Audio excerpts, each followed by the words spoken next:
Hola, sóc la senyoreta Meravella, la Wonder Woman catalana, i avui us parlaré de la lletra de 30 dies sense cap accident dels Amics de les Arts, perquè és una d'aquelles cançons boníssima que no hi ha ningú que entengui.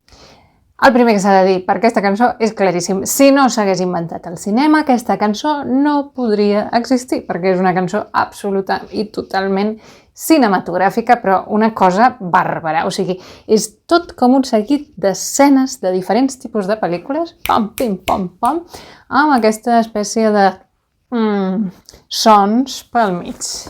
Bé, primera escena, la pel·lícula de superherois. Em desvetlla el telèfon tremolant i la veu a l'altra banda diu problemes. Corre, cuita, he pujat fins al terrat i Lisboa no dormia tan serena. Per què dic que és de superherois? A veure, tu et reps aquí la trucada d'ajuda, puges al terrat i mires si Lisboa està tranquil·la o no, que a veure, Lisboa, vull dir, a veure, més cinematogràfic que buscar-se una ciutat europea bonica que no sigui Manresa, saps el que et vull dir? A més, el terrat, vull dir, a veure, a Catalunya qui puja al terrat? Algú a estendre la roba i a prendre el sol, però a la nit, allò, a mitja trucada, puges al terrat a veure si la ciutat està tranquil·la o no. Això surt a les pel·lícules Amics de les Arts, que us he enganxat, molta pel·li heu vist. Els superherois pugen al terrat i des d'allà, doncs jo què sé, l'Spiderman fa i surt volant i comença a patrullar la ciutat. Fem clic i d'aquesta primera escena ens n'anem amb una altra d'una altra pel·lícula molt diferent, evidentment. Passem de superherois a una simple pel·lícula d'acció, d'aquestes de persecucions, que hi ha un espia o que hi ha un agent doble o coses d'aquestes, sabeu? Nova Delhi. Sinfonia de motors, en el rickshaw no he notat que m'adormia.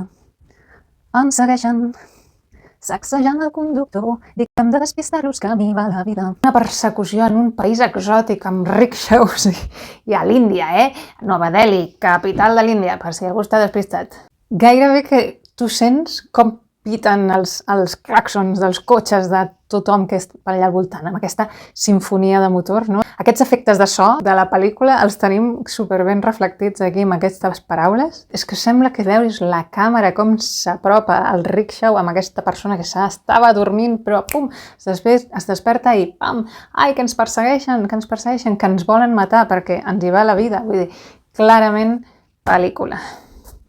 Fixa't que el recurs habitual en aquesta cançó per passar d'una escena a l'altra és la son. És com que tot això és un somni o què és, no? Allà ho deixem. Es desperta amb el telèfon tremolant, que estava dormint, te l'imagines al llit. Està dormint en el rickshaw i la següent escena sempre hi ha a dormir-se, despertar-se, desvetllar-se, com a recurs per dir canvi d'escena. Si heu vist Memento, vull dir, aquesta sensació de m'adormo, em desperto, no sé què ha passat i quin caos de temps, és molt cinematogràfic. Hi ha una sèrie també de Marvel que es diu Moon Knight, que també té aquests canvis de temps i així, amb el son, que ens pot recordar també. Per tant, tot cinematogràfic, molt de Hollywood. Al final no estem entenent si és que té pèrdues de memòria, si és que es pot teletransportar, això és un estrany poder també, no ho sabem. La pel·lícula de misteri. Però quan de sobte obro els ulls me n'adono que en realitat sóc dins d'un tren que va creuant un paisatge estaperit. Per la finestra al fons et veig la silueta al desert, amb un dit apuntant cap a mi. He escapat de moment. Clic una altra vegada, em desperto en un tren, en un paisatge estepari. No un tren que va de Manresa a Barcelona, insisteixo, ni que va per Lleida, no. Un tren en un paisatge estepari, muy buenos los polvorones, allà a mitja Rússia. Nosaltres no en tenim ni idea de com és el paisatge estepari si no fos per les pel·lícules. Podríem pensar en aquest punt que dius, ai, ara, en realitat sóc dins d'un tren, per tant, tota la resta eren somnis que havia tingut. Però no us deixeu enganyar, seguirà dormint-se i despertant-se constantment. El tren que va passant per aquest paisatge tan vist a les pel·lícules, ai, què és el que veu aquest protagonista des del tren? Veu una silueta. És que jo no sé si ara us digués agafeu paper i boli, dibuixeu-me-la o descriviu-me aquesta silueta que veieu amb el dit apuntant cap a mi, com va vestida. Jo, clarament, me la imagino amb una túnica i una caputxa i si us dic alguna cosa més, amb una dalla. O sigui, Això ho hem vist 1000 vegades a les pel·lícules, és la mort que el persegueix en el rickshaw, la mort que el persegueix quan intenta fer de superheroi i es juga la vida per salvar la gent, no? La mort l'està perseguint. 30 dies sense cap accident. 30 dies sense cap accident. Ens està dient que fa 30 dies que la mort no ha aconseguit el seu objectiu. Clic un altre cop. La pel·lícula policíaca. Quan desperto en un motel de mala mort, a la porta un puny que pica amb insistència. El revòlver em tremula entre les mans, em dispara i recupero la consciència. Torna a despertar-se en un hostal, en un alberg, en algun lloc de Catalunya normal? No, en un motel amb M de mala mort, o sigui, un motel ve de motorway. És una cosa molt americana, molt de les pel·lícules. Nosaltres no en tenim de motels. Vull dir, us he de convèncer que estem a dins d'una pel·lícula una altra vegada i no agafa una pistola i va a la porta perquè té por de... No, una pistola no, agafa un revòlver. Vull dir, quantes vegades al dia dieu la paraula revòlver? Jo mai. És veritat que pistola tampoc l'utilitzo gaire, però diríem que la nostra paraula és pistola. Revòlver ens està dient, això va de pel·lícules, no et despistis. La pel·lícula de por. I me n'adono que estic sola a casa, però que ja tornes a ser aquí. Els dies eren tan clars que dubtava si eres o no una part de mi. D'una fugida endavant, a través de l'espai i del temps. Comencem novament. 30 dies sense cap accident. El revòlver es dispara i recupero la consciència. Tornem a... M'adormo, em desperto, clic. Bones notícies, ja som a casa. A casa, però en una pel·lícula de fantasmes. Perquè, clar, resulta que estic sola a casa, però ja tornes a ser aquí. Llavors, això es contradiu. Vull dir, o ets sol o tornes a tu a ser aquí. Vull dir, tu qui ets? Un fantasma? Aquesta mort que em persegueix? Pensava que ja no hi eres, mort que m'estàs perseguint, pensava que t'havia deixat de banda amb totes aquestes estratègies meves d'anar canviant temporalment de lloc i de temps a l'espai i tot això és el meu intent d'evitar la mort, tot això. I ara ve una frase que em fa molta gràcia perquè jo sempre l'havia cantat malament, que jo deia, tu anar fugint a través de l'espai i del temps, no? És com, tu que estàs aquí canviant d'una pel·lícula a l'altra i d'una escena a l'altra i pim-pam. Doncs no, resulta que per fer aquest vídeo he descobert que no és tu, sinó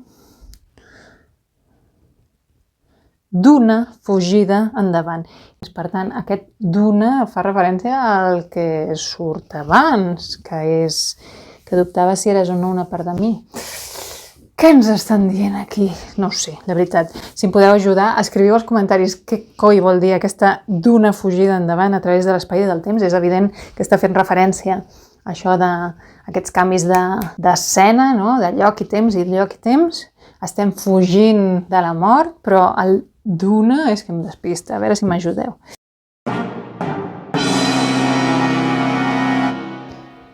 Serà que està parlant, en comptes de amb la mort i de tot això de fugir i tota aquesta cançó, més que no pas de la mort, va de la por a la mort, la por a que ens passi alguna cosa dolenta? És veritat que en aquesta cançó compto amb una petita ajuda sobre el significat de la cançó perquè vaig descobrir aquest vídeo on la Melero diu això. Em sembla meravellós, és una peça que ara m'estaven explicant que va de les pors que tots podem tenir i tenim moltes ganes d'escoltar-la. Por a la mort, por a que ens passi alguna cosa dolenta, por a estar sol, por a no tenir una vida de pel·lícula, por a no tenir algú a qui salvar, por a no ser necessari per algú. Serà que tant parlar de dormir, despertar-se i tot això és que també està parlant dels malsons i de l'ansietat, que al final no deixa de ser una por? Aturo aquí el vídeo un moment perquè després d'acabar-lo d'editar m'he donat que aquest moment havia passat com massa ràpid, saps? Allò, espera, posa el fre. De què va aquesta cançó? De què va? En la meva humil opinió, aquesta és la cançó de l'ansietat, que quedi clar. Mira. Pensava que ja no hi eres i me n'adono que estic sola a casa, però que ja tornes a ser aquí. Em penso que ja no tinc por, que ho tinc superat, però a l'hora de la veritat segueixo caient de 4 grapes. Quina és la vostra por, amics? Jo no ho tinc clar. El que sí que tinc clar és que aquesta cançó és superballable. Vull dir, és una cosa que tu l'escoltes i... no pots parar. I jo sóc d'aquelles que, a més, salto molt. És molt saltable, molt ballable. Per això encapçala la meva llista de reproducció. M'agrada el videoclip d'aquesta cançó o el vídeo que vam fer per aquesta cançó perquè justament és un concert i tothom està allà saltant i ballant com faria jo i crec que recull molt bé aquest esperit festiu que en el fons té aquesta cançó, no per la lletra sinó per la música i el ritme. M'agradaria destacar un comentari. Què és el comentari que va deixar el Josep Maria Anglès, no al meu canal sinó en el vídeo on hi ha el vídeo de la cançó de 30 dies sense cap accident. Diu grans, i que ja tornes a ser aquí?